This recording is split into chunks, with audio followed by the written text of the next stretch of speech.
सभी स्टूडेंट को मेरी तरफ से प्यार भरा और दिल से नमस्कार। और मैं लेके आ चुका हूँ आपके सामने यूपी पुलिस के टॉप और बेहतर हिंदी के क्वेश्चन, क्योंकि आपने 23 तारीख का जिसने पेपर दिया फर्स्ट और सेकंड शिफ्ट का, उनसे पूछ लेना। 99% क्वेश्चन हिंदी के हमारे पढ़ाए हुए आए, मात्र गद्यांश को छोड़कर एक भी क्वेश्चन हमारी क्लास से बाहर का हमें देखने को नहीं मिला है। यानी आप 10 नंबर छोड़ दीजिए, बाकी सारे क्वेश्चन जीके, हिंदी और रीजनिंग में एक भी क्वेश्चन आपको बाहर से नहीं मिलेगा। ये अपने दिमाग में बिठा लीजिए। तो चलो इस क्लास को शुरू करते हैं। एक बार लाइक, शेयर और सब्सक्राइब करना आपको नहीं भूलना है, चाहे कोई भी कंपटीशन एग्जाम की तैयारी करो। तो पहला क्वेश्चन देखो, हिंदी दिवस कब मनाया जाता है। सबसे बढ़िया क्वेश्चन बनता है, हिंदी दिवस कब मनाया जाता है। अगर हिंदी से संबंधित आप तैयारी कर रहे हो, आपको टारगेट है 74 में से 74, तो फिर आपका क्या करना है, 70 प्लस का टारगेट तो लेके चलना है। तो आपको होगे कि 14 सितंबर। ऑप्शन नंबर डी मेरे मित्र बिल्कुल सही होगा। अगला क्वेश्चन, आधुनिक युग की मीरा किसे कहा जाता है। आधुनिक जो युग है उसकी मीरा किसे कहा जाता है, यह आपको बताना है। ये सभी को पता होना चाहिए कि आधुनिक युग है उसकी मीरा किसे कहा जाता है। महादेवी वर्मा को कहा जाता है। तो ऑप्शन नंबर ए मेरे मित्र बिल्कुल यहाँ पर सही हो जाएगा। मेरी बात आप समझने की कोशिश कर रहे होंगे कि ऑप्शन नंबर ए आपका सही है। फिर हम आगे बढ़ेंगे। क्वेश्चन नंबर 3, हिंदी साहित्य का आलोचनात्मक इतिहास किसका लिखा है, ये आपको बताना है। ठीक है, तो आपका उत्तर यहां से क्या होगा। 4 ऑप्शन आपके सामने हैं, एक आपका उत्तर है। देखो, वर्मा, चतुर्वेदी, सी या सी। तो आपका उत्तर क्या होगा। आप कहोगे डॉक्टर राजकुमार वर्मा। वर्मा तो मेरे मित्र ऑप्शन नंबर ए पे चले जाओगे। अगर हम आगे बढ़ें क्वेश्चन नंबर 4 पे, तो आपका उत्तर क्या होगा। राम बोला बचपन में किसका नाम था। राम बोला बचपन का किसका नाम था, आपको बताना। बचपन में किसका नाम था, राम बोला। तो यहां से हिंदी से भी क्वेश्चन बन सकता है ये, और जीके से भी क्वेश्चन बन सकता है। तो दोनों तरह से आप क्लियर करोगे तो आप कहोगे तुलसीदास। तो ऑप्शन नंबर बी बिल्कुल सही बता दोगे। आगे चलो, तुलसीदास का जन्म कब हुआ। ये हिंदी में बन सकता है क्वेश्चन और जीके में भी। यानी दोनों तरफ से लाभ ही लाभ है आपको। इस क्लास से हिंदी से भी लाभ है और जीके से भी लाभ है। ठीक है, तो आपका उत्तर इसमें क्या होगा मेरे मित्र। 1920 में, 1954 में, 1680 और 1650, सॉरी 1550। ठीक है, 1680 और 1550 आपके सामने हैं। तो आपका उत्तर क्या होगा। आप कहोगे ऑप्शन नंबर बी 1500 क्या होगा, 54। ऑप्शन नंबर बी मित्र बिल्कुल सही हो जाएगा। अगर हम आगे बढ़े अगले क्वेश्चन में। ठीक है, आदिकाल को वीरगाथा काल किसने कहा था। ठीक है, आदिकाल था, उसे वीरगाथा काल किसने कहा था। 4 ऑप्शन आपके सामने है और एक आपका उत्तर है। ऐसा कौन सा है जो आपका उत्तर बिल्कुल सही होगा, यहां से आपको बताना है। मेरे मित्र आप कह सकते हो यहां से Ramchandra Shukla, Pandit Ramchandra Shukla. Option number C बिल्कुल सही होगा। चलो आगे बढ़ो अगले क्वेश्चन पर। क्वेश्चन नंबर 7, हिंदी की उत्पत्ति किस अभ्रक से हुई है, यह आपको बताना। हिंदी की उत्पत्ति। ठीक है, तो आप क्या कहोगे मेरे मित्र, आपका उत्तर यहां से क्या होने वाला है। तो आप कहोगे शोर सेनी अभ्रक। तो यानी अभ्रक कहां पर है, ऑप्शन नंबर बी आपका बिल्कुल सही है।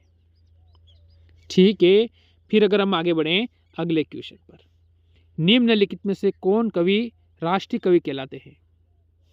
ऐसा कौन सा कवि है जिसे हम राष्ट्रीय कवि भी कहते हैं।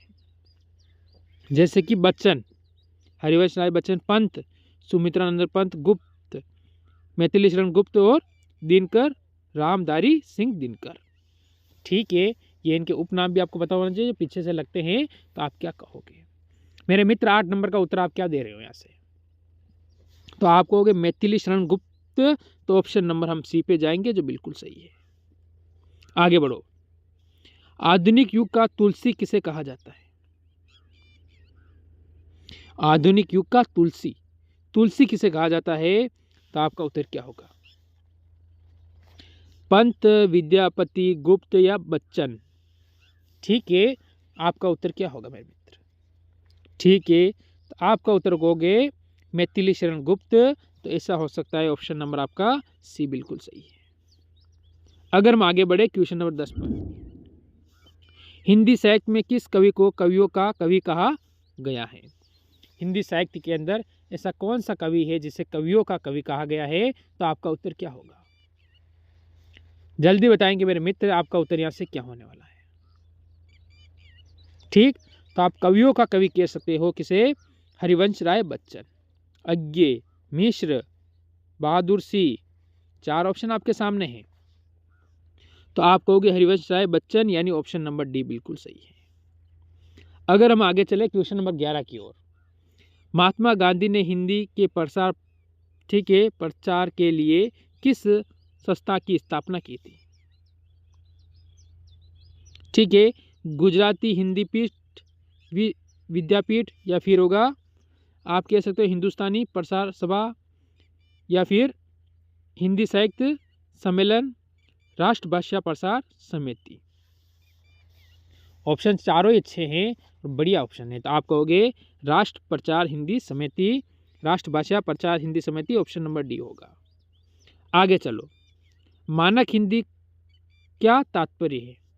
मानक हिंदी से क्या तात्पर्य है आपको बताना है। आदर्श के रूप में हिंदी का स्वीकार रूप, ठीक है, केवल पढ़ने लिखने के लिए हिंदी, साधारण बोलचाल के लिए हिंदी, मध्यकालीन साहित्य पुरस्कार की हिंदी। अच्छे हैं चारों ऑप्शन, टॉप है, ऑप्शन में कहीं कमी नहीं है इसमें। ऐसे ऑप्शन ही आपको कंफ्यूज करते हैं, तो आप कहोगे ऑप्शन नंबर ए, आदर्श के रूप में हिंदी का स्वीकार रूप। आगे चलो, 8वां विश्व हिंदी सम्मेलन 2007 में कहाँ आयोजित स्थल था? ठीक है, वर्ल्ड हिंदी, ठीक है, ये आपको ध्यान रखना है, ऑपरेशन 2007, ठीक है। तो आप कहोगे जैसे कि भारत, अमेरिका, मॉरिशस या फिर यूके। मॉरिशस होगा या यूके होगा? तो आप कहोगे New York, America, option number B बिल्कुल सही होगा। अगला क्वेश्चन, हिंदी कविताओं को छंदों की परिधि से मुक्त कराने वाले थे, कराने वाले कौन थे ये आपको बताना है। मुक्त कराने वाले, आपका उत्तर यहाँ से क्या होगा? जैसे आप कह सकते हो सूर्य कुमार त्रिपाठी निराला, महादेवी वर्मा, जयशंकर प्रसाद, सुमित्रा नंदन पंत। तो आप कहोगे ऑप्शन नंबर डी क्या होगा? सूर्यकांत त्रिपाठी निराला। आगे चलो, कबीरदास की भाषा थी, ये आपको बताना, ठीक है। कबीरदास की भाषा कौन सी थी? तो ये आपका रहेगा HW, इसका उत्तर देना, ठीक। कबीरदास की आखिर भाषा कौन सी थी? अगला क्वेश्चन, तुलसीदास कृत रामचरितमानस में कितने कांड है? 8, 7, 5, 9।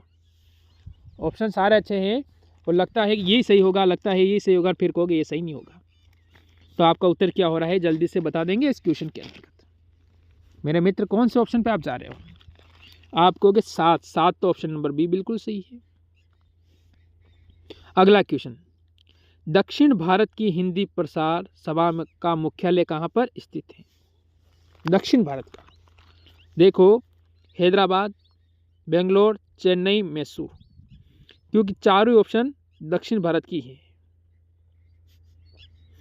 तो मेरे मित्र आप कह दोगे यहाँ से कि इसमें हमारा उत्तर होगा चेन्नई, तो ऑप्शन नंबर सी बिल्कुल सही है। अगला क्वेश्चन, विश्व की भाषाओं को कितने परिवारों में बांटा गया है? जो विश्व की भाषा हैं उनको कितने परिवारों में बांटा गया है? 12, 14, 16 या फिर 10? मेरे मित्र आप अपना उत्तर यहाँ से क्या दोगे? इसीलिए कह रहा हूँ लेवल का और बढ़िया और अच्छा क्वेश्चन है, तो आप कह दोगे कि हम देंगे उत्तर ऑप्शन नंबर ए, 12 भाषाओं में, ठीक है। फिर हम आगे चलेंगे अगले क्वेश्चन पर। भाषा का संबंध संविधान के किस अनुसूची से? तो टॉप क्वेश्चन आया आपका कि भाषा का जो संविधान संबंध है वो कौन सी अनुसूची से है?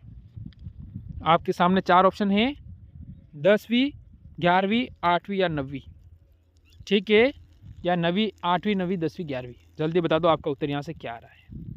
मेरे मित्र आपका उत्तर यहाँ से क्या होगा, आप कहोगे ऑप्शन नंबर सी 8वीं अनुसूची से। फिर हम बढ़ेंगे अगले क्वेश्चन पर। संसार का सबसे बड़ा महाकाव्य है, संसार का सबसे बड़ा महाकाव्य कौन सा है?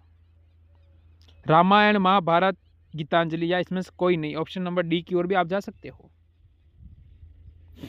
तो कौन से ऑप्शन पे जाओगे कि आपका बिल्कुल सही हो जाए? तो मेरे मित्र आप कह दोगे कि हम जा रहे हैं ऑप्शन नंबर बी पर, महाभारत। ठीक है, फिर हम आगे बढ़ेंगे।